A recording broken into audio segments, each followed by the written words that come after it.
This is the independent, supposedly, legally independent political action committee set up by Mayor Muriel Bowser's intimate supporters.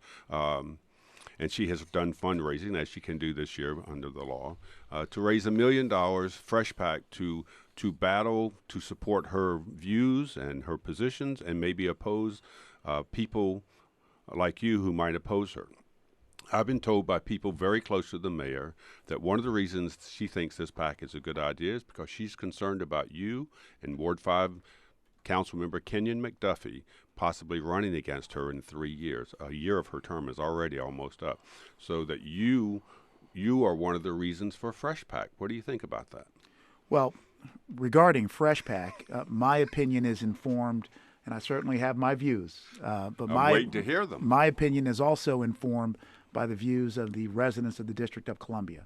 And I can tell you that my office has been deluged with phone calls, emails, letters, and when we go out in the community and talk about crime and other issues, all the time, what's top of people's mind is Fresh PAC. And what they're concerned about is the return of flagrant pay-to-play politics in the District of Columbia.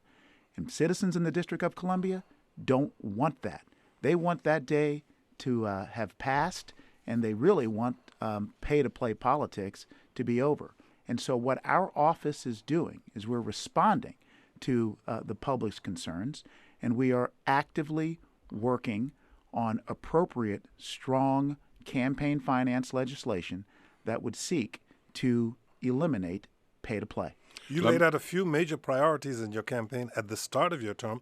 One big one was honest government.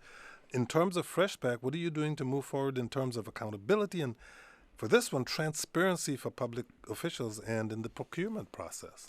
Well, that's exactly what we set forth in the campaign, and it certainly was well received.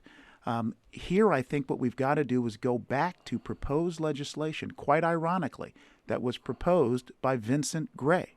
Legislation that was hard-hitting, that was specific and direct, that would ban contractors who are seeking to do business with the District of Columbia or who are actually doing business with the District of Columbia from contributing to campaigns.